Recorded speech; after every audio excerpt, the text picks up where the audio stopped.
시간은 고정되어 있지 않습니다. 시간은 흐르기 때문에 시간입니다. 시와 시의 간격이 시간이라는 말이거든요. 시간은 고정되어 있지 않습니다. 오늘의 시간은 반드시 떠나가고 내일이 찾아오고 내일도 역시 떠나갑니다. 이 시간 속에서 어린아이는 어른이 되어가고 어른은 죽음으로 인생을 떠나가게 되어집니다. 그러므로 시간 속에 살고 있는 우리들은 삶을 살아갈 때 멈춤보다는 떠나는 것에 익숙해야 합니다. 우리가 어떻게 오늘을 만났습니까? 어제를 떠났기 때문입니다. 우리 모두는 최초 어린 아이에서 출발을 했지만 매일 조금씩 그 어린아이 자리를 떠났기에 오늘 몸도 성숙했고 그리고 언행과 사고 방식도 성숙할 수 있었습니다. 조금 더 지나면 쇠퇴해지겠지요? 이런 면에서 오늘의 시간을 살고 있어도 어제에 집착하고 있는 사람은 결코 오늘을 살고 있는 것이 아니라고 할 수 있습니다. 어제에 머물러 있는 사고 속에는 오늘을 오늘답게 살 수 없을 뿐만 아니라 당연한 결과로서 내일도 있을 수가 없는 것입니다. 설 연휴 이틀 동안 저는 아이들과 함께 우리나라에 갈 수 있는 최북단 임진강 철책 앞에서부터 서울까지 43km를 걸었습니다. 그리고 어제 또 시간이 되어서 아침 10시서부터 오후 4시 40분까지 평택에서 천안역까지 우리 아이들과 함께 걸었습니다. 제 아이들이 더 당당해지기를 원합니다. 그리고 날마다 새로운 사람이 되도록 하기 위해서 그리고 날마다의 그 부딪히는 삶이 꽃길이 아니거든요. 그래서 거침없이 그 인생의 삶을 믿음으로 살아가는 연습과 훈련 차원에서 시작한 일로 이제 남쪽의 땅끝까지 시간이 있을 때마다 걸어갈 예정입니다. 이제 전체 코스에 이제 11분의 1을 걸은 겁니다. 앞으로 걸어야 될 시간이 굉장히 많습니다. 첫째 날이었습니다. 12시경에 문산읍의 초입도로에 45세 정도 되어 보이는 남성이 절뚝거리며 막걸리병이 가득 든 이 카트를 끌고 저희 앞에 가고 있었습니다. 차들이 막 다니는 그 길에서 비틀비틀거리며 이제 이 카트를 끌고 가고 있었는데 이제 저희가 그 사람을 앞질러서 가다 보니까 눈은 토끼눈처럼 충혈되어 있고 술 냄새가 진동을 했습니다. 다음날 오전 10시경에 고양시 벽제읍을 지나가고 있는데 40대 남자 둘이 술에 취해 사이좋게 어깨동무를 하고 비틀거리면서 마주오다가 우리 가족들, 우리 아이들을 보고 씩 웃고 무슨 말인가를 하려고 했는데 우리 아이들이 무서워서 후닥닥 피했습니다. 그들 모두는 중증 알코올 중독자들이었습니다. 비록 몸은 현재에 있지만 그들의 사고는 과거의 어느 순간에 멈추어져 있는 것입니다. 그들에게도 건강한 날들이 있었습니다. 그러나 어느 순간 몸과 마음이 술에 의해 잡혀버리게 되었고 결국 시간과 인격까지 잡혀버린 결과 오늘이라는 건강한 시간이 주어졌음에도 오늘을 살지 못한 채 알코올 중독으로 환각 속에서 한 번뿐인 소중한 인생을 망가뜨리고 있는 것입니다. 우리는 성장하기 위해서 계속해서 유치하고 못난 오늘의 나를 떠나서 내일의 새로운 나를 정직하게 만나야 합니다. 청정한 생명도 바른 정신도 영성도 매일 오늘의 유치한 나를 떠나는 사람의 삶 속에 둥지를 틀게 되어 있습니다. 아무리 힘들어도 나의 그 자리를 떠나야 합니다. 아무리 좋아도 아무리 편해도 한순간에 멈추어 있어서는 결코 아름다운 인생을 살 수도 그리고 만들 수도 없습니다. 인간의 모든 문제는 따지고 보면 오늘의 유치한 나를 떠나지 않으려는 집착과 정체에 기인하고 있습니다. 부부싸움을 하다 보면 내 속에 어린 시절의 그 유치한 내가 들어있고 상대방의 배우자 속에 어느 순간 멈춰버린 그 유치한 인간이 들어있는 것을 보게 되어집니다. 떠남의 연속 선상에서 바르게 떠남이 훈련된 사람만이 모래시계 같은 생명이 멈추는 날, 그때 드디어 기쁘게 세상을 떠날 수도 있는 것입니다. 이렇게 멈춤과 떠남, 이것이 적절하게 우리의 삶에서 잘 맞아 돌아갈 때 우리는 건강한 인생을 살게 되어집니다. 바울은 유라굴로 광풍으로 인해 14일의 표류 끝에 멜리데 섬에 상륙하여 겨울을 보내게 되었습니다. 드디어 지중해 항해 금지가 해제된 3개월 후에 바울이 그 섬을 떠날 때의 광경이 10절에 나타나 있습니다. 후한 예로 우리를 대접하고 떠날 때에 우리 쓸 것을 배에 올리더라 말씀하고 있습니다. 바울은 섬 주민들에게 독사에 물리고도 죽지 않고 여러 질병을 고치는 신의 현현이었습니다. 바울은 신이었습니다. 그러니 바울을 향한 섬 사람들의 대접이 극진할 수밖에 없었던 표현을 후한 예로 우리를 대접했고 떠날 때에는 우리의 쓸 것도 배에 올리더라. 바울이 그동안 수없이 많은 지역을 전도 다니면서 이렇게까지 대접받고 인정받은 곳이 없었습니다. 그때 바울은 원기왕성한 젊은이가 아니라 이미 인생 말년에 접어든 노년이었습니다. 신적인 융성한 대접을 받고 있습니다. 여러분 어떻습니까? 여러분을 험담하고 여러분을 무시하는 자리에 오래 있고 싶습니까? 그런 자리에서는 당장 뛰쳐나가고 싶지요. 하지만 여러분을 인정해 줄 뿐만 아니라 여러분을 정말 지성을 다하여서 대접을 해주는 곳이 있다면, 또 그런 사람이 있다면 여러분 떠나기 싫지 않습니까? 그잖아요? 우리 아이들이 언젠가는 부모를 떠나야 됩니다. 그리고 떠나야 되는데 떠나기가 싫지요. 그리고 우리 지금 연세 드신 우리 어른들도 우리 인생에서 가장 즐겁고 좋았던 시절을 꼽으라고 한다면 바로 어린 시절로 돌아가요. 부모가 우리의 모든 것을 다 책임져 주던 바로 그때가 그렇게 그리운 것이요. 우리는 어떠한 경우에도 떠나야 됩니다. 그런데 바울 사도 같은 경우에 너무너무 인생이 거칠고 힘들었거든요. 지금 현재 신호 대접을 받고 있고 이제 나이도 먹고 죽을 날도 생각을 해야 됩니다. 신적인 융성한 대접을 받는 그곳이야말로 바울이 노년을 편하게 지내다가 죽을 자리로 안성맞춤이었습니다. 그러나 바울은 안주하지 않고 주저없이 그 섬을 떠났다고 오늘 본문이 말을 하고 있습니다. 우리가 잘 아시다시피 바울은 교회와 그리스도인을 핍박하던 앞잡이였습니다. 이런 바울이 다메섹으로 찾아오신 예수님을 만난 이후 자신의 무지몽매한 자리를 완전히 떠나버렸습니다. 베냐민 지파라는 왕가의 사람도 바리새인으로서 당시 최고의 석가 가말리엘의 제자라는 특권도 떠나버렸습니다.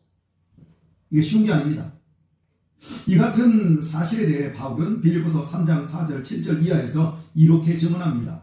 내게 유익하던 것을 내가 그리스도를 위하여 다 해로 여길 뿐더러 또한 모든 것을 해로 여김은 내 주 그리스도 예수를 아는 지식이 가장 고상함을 인함이라. 최고라는 겁니다. 예수님을 아는 지식이 최고라는 겁니다.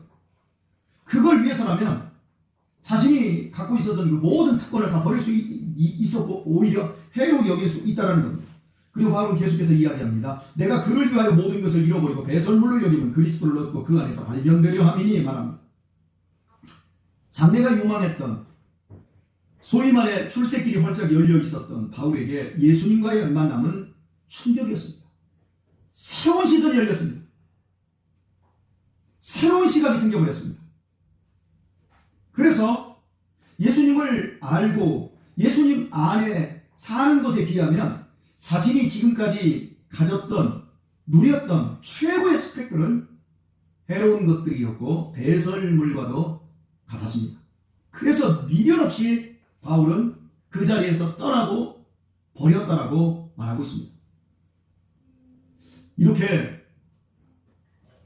멋지게 주님을 위해서 버리고 떠났다면 그의 앞길은 꽃길이어야 하지 않겠습니까?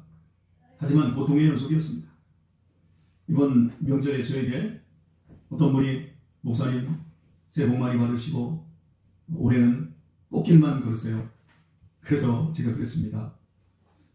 꽃길만은 없어요. 꽃길도 있고 비탈길도 있고 사막길도 있고 여러 길이 있는데 꽃길은 지극히 일부에 지나지 않을 거라고 그러면서 제가 집사님도 올해 그 길을 저랑 함께 기쁘게 당당하게 가도록 하십시다. 제가 이제 이런 그 메시지를 날렸습니다만은 그렇습니다. 바울이 이렇게 특단의 결심을 해가지고 주님을 쫓는 그 길이 꽃길이 아닌 고통의 연속이었습니다. 유대인들의 살해 유혹과 배고픔과 가난과 매맞음과 강도와 자연의 위협으로 하루도 안전한 날이 없었습니다. 그럼에도 바울은 멈춤없이 자신의 길을 완주할 수 있었습니다. 그 비결을 고린도전서 15장 31절에서 이렇게 고백했습니다. 나는 날마다 중요하다. 이런 분투가 있었기에 우리가 알고 있는 바울이 될 수 있었던 것이었습니다. 바울이 날마다 자신을 죽일 수 있었던 이유는 예수님을 얻는 일이 세상 어떤 것보다 좋았기 때문이었습니다. 여러분 어떻습니까? 지금 신앙생활 하시면서 신앙생활이 너무너무 좋아서 지금 신앙생활 하십니까? 아니면 해야 되니까 지금 신앙생활을 하고 계시는 겁니까? 바울은 모든 걸 버리는데 그리고 버리고도 모자라서 날마다 죽는데 그것이 너무너무 가치 있고 너무너무 좋아서 했다라고 고백하고 있는 거예요. 질문 하나 한번 드려보겠습니다. 대답은 안 하셔도 되고요. 여러분의 신앙생활에 있어서 제일 중요한 건 진심일까요? 전심일까요? 각자 속으로 한번 대답을 해보세요. 내 신앙생활에 있어서 정말 내게 필요한 것은 진심일까? 전심일까? 대개들 진심을 가장 중요한 것으로 생각을 합니다. 예수님께서도 요한복음 4장 24절에서 하나님은 영이시니 예배하는 자가 신령과 진정으로 예배할지니라 할 때 이 진정이라고 하는 단어를 이 진실한 이 마음으로 생각을 하거든요. 아니에요. 진정이라고 할 때 이 단어는 진리입니다. 알렉세이아 진리예요. 진실하고는 전혀 상관없는 거예요. 진실한 마음하고는 상관없는 거예요. 진리가 뭐냐면 하나님이 우리를 사랑하는 게 진리이고 그리고 성경 말씀이 진리이고 이 진리를 가지고 성령의 감동으로 예배를 드리라는 거예요. 그게 영이신 하나님께 예배를 드리겠다는 건데 우리는 좀 오해를 해서 자기가 생각하는 대로 자기 방식으로 진실한 마음을 바쳐야지 이제 이런 어떤 진심을 생각을 합니다. 진심은 거짓 없는 진실한 마음일 것이고 전심은 모든 힘을 쏟아붓는 거예요. 모든 힘을 쏟아붓는 것 그것이 전심입니다. 신명기 6장 4절 이하의 말씀이 이렇습니다. 이스라엘아 들으라 우리 하나님 여호와는 오직 하나님 여호와시니 너는 마음을 다하고 성품을 다하고 힘을 다하여 네 하나님 여호와를 사랑하라. 그런데 여기에 예수님께서는 두 가지를 덧붙입니다. 뜻을 다하여 목숨을 다하여 하나님을 사랑하라 이렇게 표현을 해요. 이 말씀에 우리의 신앙에 진심이 내포되어 있는 것이 사실입니다. 그러나 하나님의 직접적인 명령은 진심을 바치라고 하지 않고 전심을 바치라고 말씀하고 있다는 것을 주목해야 합니다. 그러면 왜 진심이 아닌 전심을 바치라고 할까요? 예레미야 17장 9절에서 하나님이 이렇게 통탄을 하시거든요. 만물보다 거짓되고 심히 부패한 것이 마음이라 누가 능히 이를 알리오마는 마음 자체가 거짓되고 썩었기 때문에 아무리 진심을 품는다 할지라도 소용없다라는 겁니다. 구조적인 문제를 가지고 있기 때문에 안 된다는 겁니다. 아무리 비싼 휘발유를 고급 휘발유를 차에다 넣어도 차 자체가 고장이 나 있다면 그 아무짝에도 쓸모없는 겁니다. 그런 것처럼 우리가 아무리 진실한 신앙을 마음으로 고백을 해도 그 마음 자체가 고장나고 썩었고 부패했기 때문에, 거짓되기 때문에 안 된다는 겁니다. 이 구조적인 문제를 한번 쉽게 생각을 해보겠습니다. 여러분, 우리 학생들, 청년들 노래방 가지요. 노래방 가는 거 추리 아니에요. 솔직하게 노래방 가요. 그러면 이렇게 한번 비교를 해볼게요. 여러분 교회에서 진심으로 찬양할 수 있어요. 맞지요? 그리고 나서 여러분의 감정을 실어서 진심으로 노래방에서 노래할 수 있어요. 맞아요? 틀려요? 고백을 별로 인정을 안 하시는 것 같은데, 안 다닌다고 저는 믿고요. 우리 이제 중년의 아줌마들 물어볼게요. 여러분이 눈물 흘리며 교회에 오셔서 진심으로 예배하고 집에 가서 드라마에 빠져 진심으로 눈물 지을 수 있지요? 그러면서 한심스러워서 내가 교회 가서 눈물도 안 흘리는 것이, 이런 가상적인 이런 사실에 대해서 나는 눈물 흘리고 있다 이러면서 한심스러울 때도 있었지요? 남녀관계로 한번 생각해 볼까요? 삼각관계에 있는 남자가 절대 놓치기 싫은 두 여자에 대해 진심을 쏟으며 사랑할 수 있어요? 없어요? 여진이는 없다고 고개를 흘리는데 아직 제대로 안 해봐서 그래요? 정말 괜찮은 배우자가 있어. 둘이야. 너무너무 나를 사랑해. 양쪽 다. 절대 놓치기 싫어. 두 여자에 대해서 정말 진심으로 사랑할 수 있어요. 유부남들이 빠지는 게 바로 그거예요. 자, 결혼하기 전에 사랑하는 남자와 여자의 마음은 진심입니다. 그러나 결혼하고 서로 실망하고 미워하는 경우들이 있는데 이때의 마음도 진심입니다. 이렇듯 진심은 하나의 대상에게나 하나의 마음에 고정되지 않는다는 거예요. 수시로 대상이 바뀌거나 가변적일 수 있다는 거예요. 이게 구조적인 마음의 문제예요. 그래서 하나님은 우리들에게 진심을 요구하지 않고 전심을 요구하십니다.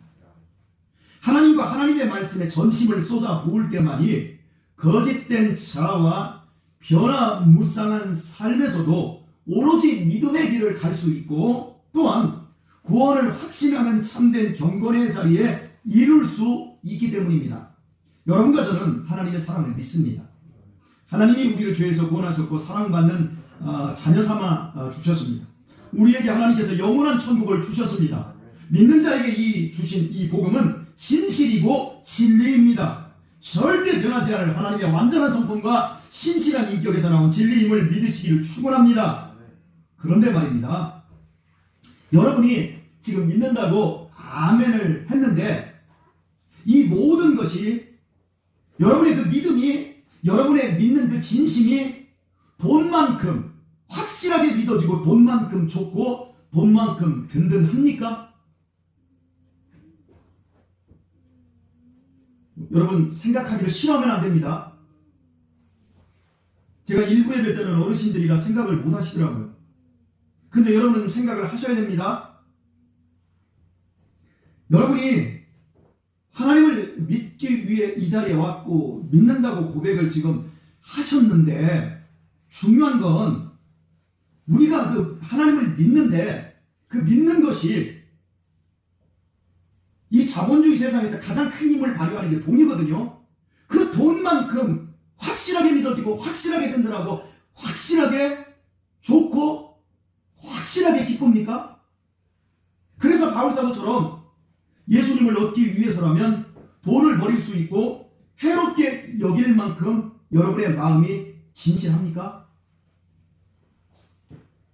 마음으로 확실한 믿음을 그렇게 원하는데도 실제로는 그게 안 되어서 늘 불안하고 달랑달랑하지 않습니까? 얼마나 여러분 마음이 가증스럽게 느껴질 때가 많습니까?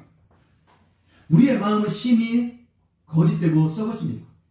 하나님과 하나님의 약속에 대해 돈처럼 든든하게 믿어지지 않습니다. 진심으로는 하나님을 바르게 믿을 수 없습니다.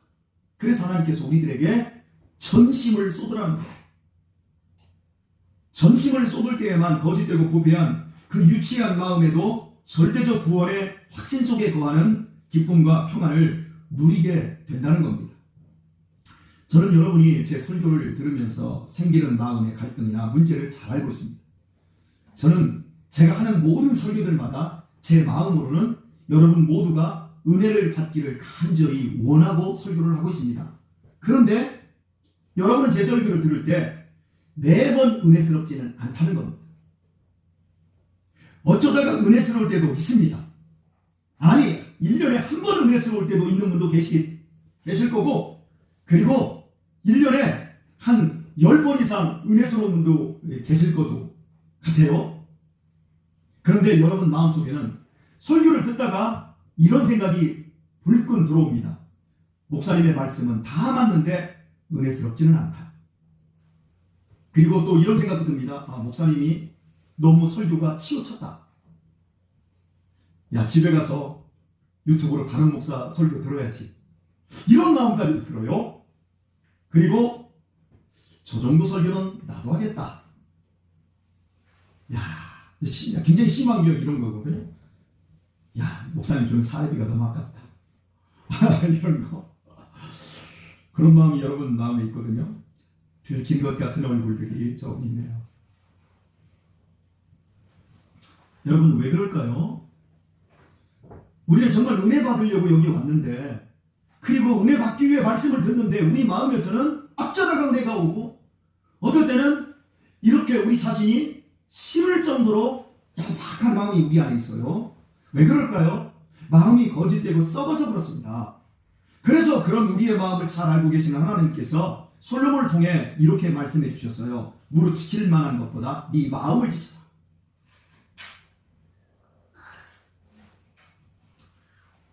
우리의 마음은 잘 믿어지지를 않아요. 그리고 수없이 갈등이 일어나요.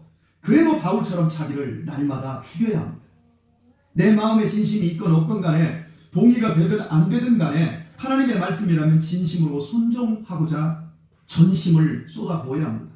나를 향한 하나님의 사랑을, 나의 구원을, 죽어도 천국 가는 약속을 전심으로 붙잡고 인내하고 사랑하도록 내 자신을, 내 전신을, 내 전심을 쏟아부어야 합니다. 주면 그만, 안 주면 그만이 아니라, 그 마음이 생기면 그만, 안 생기면 그만이 아니라 전심을 쏟아붓고 순종해야 합니다. 그때서야 우리는 나의 우매함과 저주에서 조금씩 떠날 수 있게 되고, 더 복된 미래를 만나며 더 나은 내가 될 수 있게 되어집니다. 그래서 기독교 신앙의 가장 큰 미션이 순종인 것입니다. 순종이 제사보다 나은 이유가 바로 거기 있는 겁니다. 그런데 우리는 순종을 안 해요.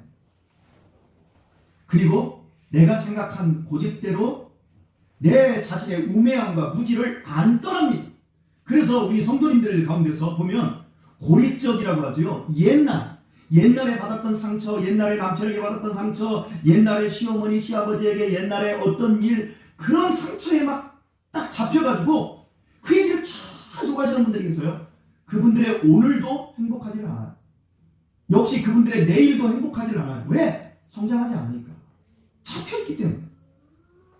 진심 하나만 믿고, 그래도 나는 하나님을 믿는 믿음만큼은 진심이에요. 아니야! 그 진심은 얼마든지 바뀔 수 있어요. 우리가 해야 될 것은 전심이에요. 자, 여기에 맞는 적당한 이야기가 성경에 있거든요. 누가복음 18장에서 한 부자 청년이 예수님께 나와 물어요. 내가 무엇을 하여야 예수님 영생을 얻겠습니까? 이 청년은 부자였고 관원이었습니다. 대단한 금수저였습니다. 부자와 권력자가 예수님을 믿기가 쉽지 않습니다. 아쉬울 것이 하나 없는데 예수님을 못하러 믿겠습니까? 무엇을 해야 영생을 얻겠냐는 이 대단한 그 청년의 질문에 예수님께서 네가 계명을 알고 있으니까 계명을 지켜라, 이렇게 말씀해 주셨어요. 그러자 이 청년은 자신 있게 제가 어려서부터 모든 계명을 지켰다고 대답을 했습니다. 그것은 거짓이 아니라 과장도 아니라 진실이었습니다. 왜냐하면 같은 사건을 다루는 마가복음 10장 21절에서 예수님께서 이렇게 자신 있게 말하고 있는 청년을 사랑하셨다고 밝히고 있습니다. 그가 율법을 지켜왔다는 것은 100% 사실이었습니다.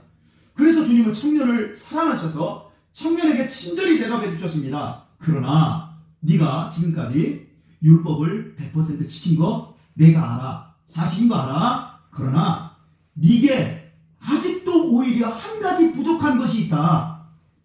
너 있는 재물을 다 팔아 가난한 사람에게 주고 너는 나를 쫓으라. 이렇게 말씀하십니다. 그러자 이 청년이 심히 근심했다고 해요. 그리고 슬픈 기색을 띠고 아무런 말하지 않고 예수님을 떠나버렸습니다.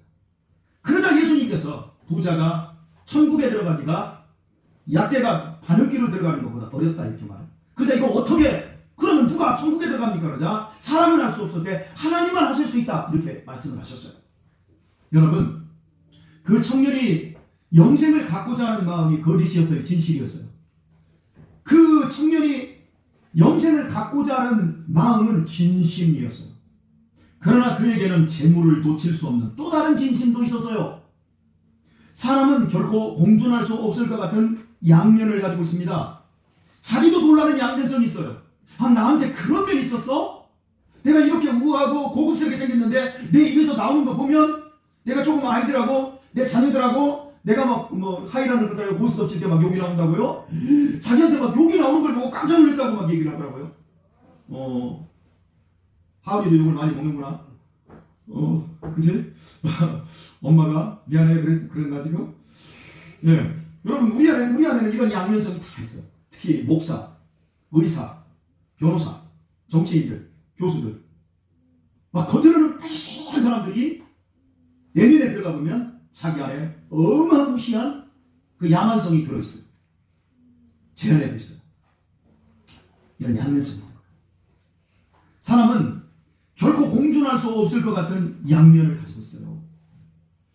우리는 거룩하기를 갈망합니다. 그러면서 동시에 거룩과 정반대되는 정욕을 사랑하는 마음도 가지고 있어요. 이 두 개념, 즉 이 두 진심이 상충되는데도 두 진심 중 어느 하나도 절대 포기하고 싶어하지 않습니다. 거룩도 취하고 세상 재미도 즐기고 영생도 갖고 싶고 일락도 누리고 싶습니다.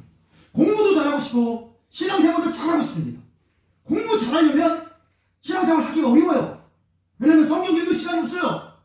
기도해야 될 시간이 없어요. 그런데 두 가지를 다 잘하고 싶은 거예요. 영생도 갖고 싶고 일락도 누리고 싶어요. 분명 모순이에요. 그런데 다 갖고 싶은 거예요.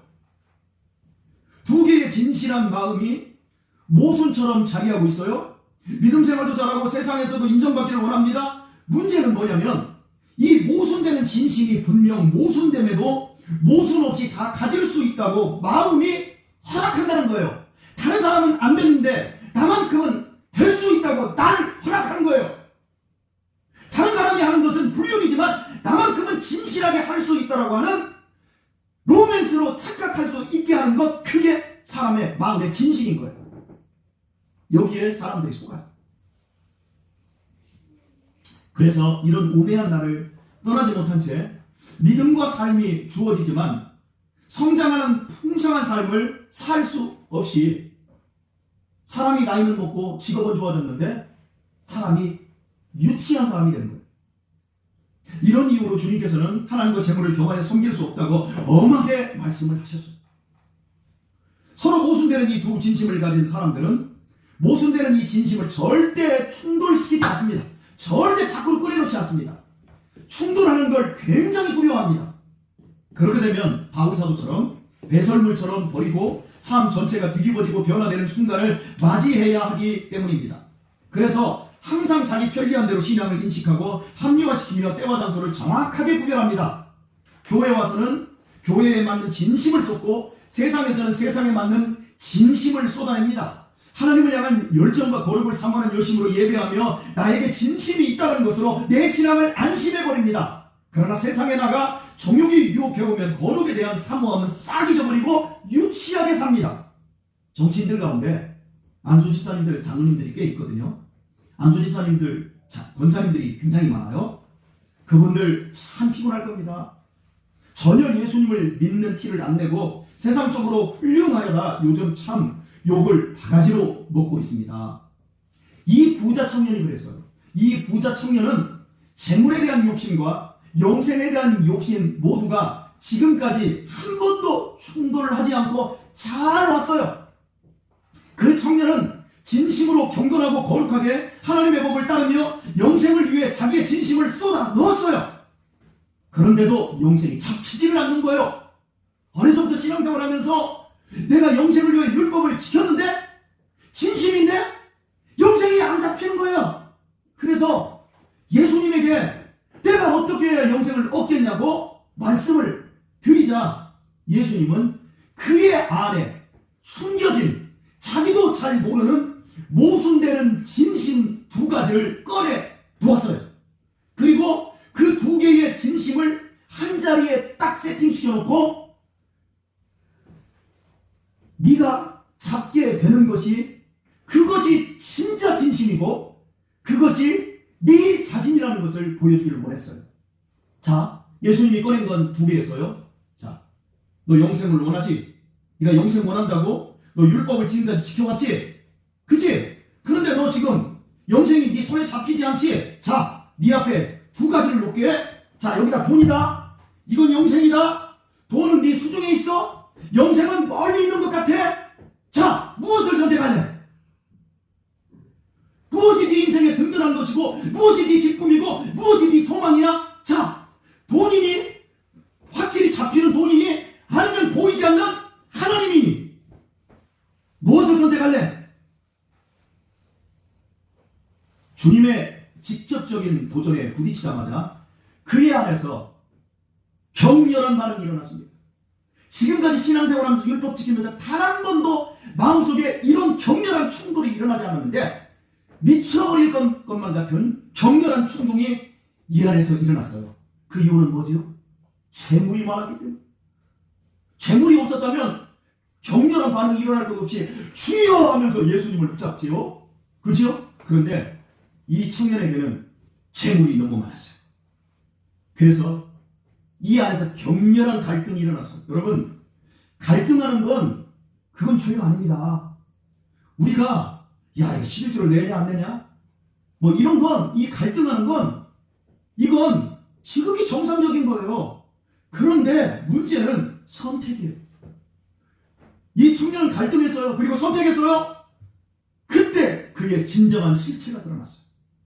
그의 진심은 늘 영생을 취하기 위해서 율법을 지키는 행위였지만, 그래서 내 자신도 나는 진실로 영생을 원해. 그리고 다른 사람들도 영생을 원하는 정말 경건한 청년이야. 이렇게 말을 했지만 그의 진심은 재물이었어요.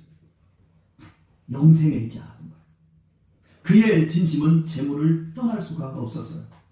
붙잡은 재물을 놓으려니 자신의 전심이 거기 있기 때문에 결국 그 청년은 영생이신 예수님을 잡을 수 없었습니다.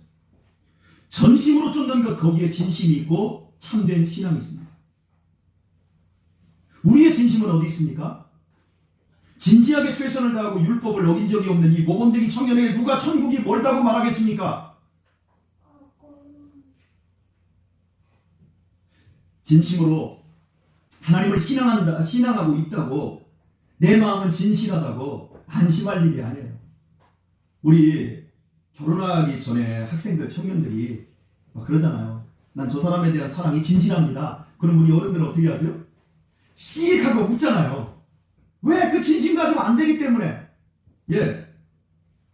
예수님은 아시는 거예요. 하나님은 아시는 거예요. 우리의 진심 가지고 안 된다는 걸 아시기 때문에 우리에게 네가 믿어지든 안 믿어지든 간에 하나님의 말씀이라면 네가 전심으로 쏟아부어. 그게 진짜야.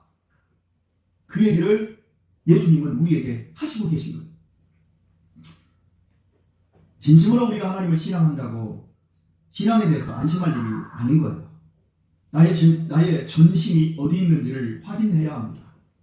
교회 잘 다니고 주일성수 잘하고 있다고 나는 진심으로 예수님 믿는다고 스스로 자신에 대해 감동받는 사람들이 있는데, 여러분, 감동받으면 안 돼요. 반드시 테스트하셔야 합니다. 나는 정말로 매일같이 예수님의 십자가 앞으로 멈춤없이 나아가고 있는가를 확인해야 합니다. 나는 주어지는 내일의 삶에서 정말로 나 자신의 욕심과 악함에서 벗어나 실제로 천국을 향해 가고 있는지, 내 자신이 날마다 조금 더 나은 사람으로 변해가고 있는지를 확인해야 합니다. 나는 정말 오늘을 살고 있는지, 나는 과거에 붙잡혀 살고 있는지, 나는 내 자신을 확인해야 합니다. 복음 앞으로 나아가면 나아갈수록 절대 자신의 거짓된 내면을 숨길 수 없습니다. 교회 안에서 이 부자 청년처럼 어려서부터 율법을 지키고만 있을 뿐 영생이신 예수님을 전심을 다하여 따라가지 않는 사람들이 의외로 상당히 많습니다. 그러다 한번 충돌이 딱 일어나면 뒤집어지는 역사가 일어나든지 교회를 뛰치고 나가는 역사가 일어나든지 둘 중에 하나가 일어납니다. 오늘 제 설교가 옳기는 한데 별로 여러분의 마음에 감동이 안 일어날 것이라고 생각이 들어집니다. 오늘 설교만큼은 못 들은 것으로 하고 싶을 수도 있을 것입니다. 왜? 그것을 여러분들이 지금까지 잘 해오고 있거든요. 내가 취사 선택해서 나에게 맞는 것만 아멘으로 받고 있지, 이런 충돌하는 이런 설교에 대해서는 영귀를 막아버리는 이런 습성이 심히 거짓되고 부패한 우리의 신령 속에 있거든요. 그러나 여러분은 오늘 똑똑히 제 설교를 들으셨습니다. 은혜가 안 되어도 전심을 쏟아부을 말씀을 들으셨습니다. 말씀 들으면서 기쁜 감정이 부글부글 끓게 하는 설교만 좋은 설교가 아닙니다. 아이고 잘한다, 아이고 훌륭하다, 아이고 얼마나 힘듭니까, 이런 설교만, 그래서 여러분을 즐겁게 하는 설교만 좋은 설교가 아닙니다. 오늘처럼 거짓되고 부패한 마음을 시퍼런 말씀의 칼로 갈라놓고 재물이냐 영생이냐 세상이냐 십자가냐 무섭게 들이대는 설교가 좋은 설교인 경우가 더 많다고 공자 선생님께서 말씀하셨습니다. 지혜로우셔야 합니다, 여러분.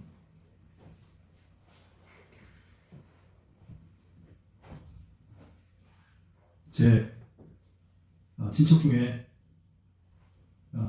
동생뻘이 되는 그 친척이 있습니다. 꽤 괜찮은 대학을 나왔고요. 현재는 우리나라에서 이름 있는 건축 회사에 근무하고 있습니다. 직장생활하는 사람들이 다 그렇듯이 처음에 박봉에 월급 받으면서 결혼하고 집 사느라 빚을 져서 늘 빚에 허덕인다라는 이야기를 들었는데, 열심히 교회 다니면서 주님께 복을 빌면서 어려운 시기를 잘 이겨냈습니다.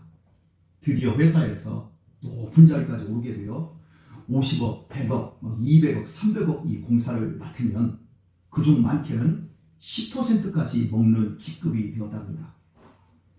그래서 빚도 다 갚고 살 일이 아주 확 펴서 타고 다니는 자동차도 BMW인가를 타고 다니더라고요. 그리고 돈을 어디에 투자해야 될지 좋은 자리를 이렇게 돈 투자할 곳을 찾고 있더라고요. 그런데 요즘은 교회를 안 나간답니다. 어떤 애는 10억을 벌었다고 하더라고요. 10억에 11조는 1억입니다. 10억에서 1억 떼기가 쉽지 않습니다. 우리 성도님들 가운데 퇴직금을 11조로 뛴 분이 우리 성도님들 가운데 몇 사람 없어요. 목돈에서 11조를 띄는 게 쉬운 게 아니에요. 그리고 건축업자들은요, 과장급만 되어도요, 하도급 업체로부터 받는 커미션이 있어요. 그걸 검은 돈이라고 합니다. 여러분, 이런 검은 돈은 11조를 어떻게 떼야 돼요? 돈이 끄는 힘이 별로 없는 박봉이었을 때는 교회를 나갔지만, 지금은 돈이 끄는 힘이 너무 커진 거야. 그 동생은 거기에 멈춰버렸습니다. 그 동생이 언젠가는 믿음 생활을 다시 시작할 거라고 저는 생각을 해요. 왜냐하면 하나님께서 뒷짐지고 계신 분이 아닙니다. 결코 당신의 택한 백성을 버리시지 않는 분이기 때문에 언젠가는 신앙생활을 재개할 것입니다. 그러나 그 동생은 많은 세월 돈에 전심을 쏟아붓느라 소중한 세월을 허비하며 풍성한 경건 생활을 못할 것입니다. 그리고 전혀 믿음 안에서 자라지 않을 것입니다. 그리하여 이 세상을 떠나는 죽음의 날 영적으로 매우 가난하여 부끄러움과 후회스러움에 한탄하게 될 것입니다. 저와 여러분이 예수님을 잘 믿는 이유는 본인이 약하기 때문일지도 모릅니다. 아니, 확실히 그렇다고 저는 생각을 합니다. 여러분에게 돈의 힘이 쓰지 않은 것을 감사하시기를 바랍니다. 예수님을 믿는 진심을 가졌다고 안심하지 마십시오. 나의 이기적이고 유치한 마음을 떠나서 하나님 사랑과 이웃 사랑에 나의 순종과 나의 인내를 쏟아붓는 삶의 자리에 실제로 서기까지 나를 쳐서 복종시키고 나를 날마다 죽일 수 있는 전심을 구원의 확신으로 갖기까지 여러분 어줍지 않은 교리적인 것, 설교 좀 듣고 좀 아는 것 그거 가지고 여러분의 구원을 절대 안심하지 마십시오. 어제 제 아내가 우리 교회 밴드에 올린 하이라 씨의 그 간증 보셨습니까? 그 간증에서 그 딸 가진 주영훈이라고 하는 그 MC가 그 얘기를 하잖아요. 하이라 씨가 멀쩡한 애들, 그렇게 착한 애들이 사춘기만 들어가면 방으로 들어가고 신경질적으로 변하고 부모에게 미쳐버린다고 그래요. 그러니까 우리 애는 안 그럴 거라고. 아니요, 다 그렇게 돼요. 사람은 그런 존재예요. 심히 거짓되고 가증스럽고 부패한 존재예요. 사람은 그래요. 아무리 지금 율법적으로 우리가 안정적이고 괜찮은 것 같고 다 그래도 한번 충돌하는 그 미친 날이 와요. 그 충돌 속에서 하나님의 말씀에 완전히 거꾸러져서 돈보다 하나님이 나보다 크신 분이십니다. 이 세상은 지나갑니다. 나는 멈춤없이 주님만을 의지하겠습니다. 작심하고 전심을 쏟아붓는 사건이 우리 안에서 일어나기까지 우리의 신앙은 거의 지금 하나님 현상유지만 시켜주세요. 하나님 절대로 그렇게 부딪히고 깨지고 박살나는 일이 일어나지 않게 해주세요. 이러면서 살살 피해 다니고 있는 것이지 신앙이 성장하지 않고 있는 거라는 사실을 여러분 정말 깨달으셔야 합니다. 제가 우리 아이들을 보면서 바로 그 부분이 가장 신경 쓰는 부분이에요. 우리 아이들이 남자아이들입니다. 그 아이들 속에서 가장 소중한 것이 무엇인가를 그 우리 아이들의 그 독특함 속에서 얘가 가장 하고 싶어하고 얘가 지금 가장 필요한 것이 무엇인가를 항상 생각합니다. 그리고 그걸 잘 할 수 있도록 거기에 자유를 부여해주고 신앙이 얼마나 즐거운 일이고 얼마나 행복한 일이고 아버지가 비록 이 정도밖에 벌지는 못해도 아버지는 시간을 이렇게 쓸 수 있는 사람이니까 내가 너희들한테 이런 걸 주고 그 술 취해서 막 흐느적거리고 있는 그런 사람들 그리고 저 멀리 아버지 얼마만 가야 돼요? 저 멀리 저 끝에 봐 아빠도 저 너머에 그 높은 건물 있지? 그 건물 넘어서 이만큼을 더 가야 돼? 어떻게 가? 한 발씩 가면 돼. 따라와.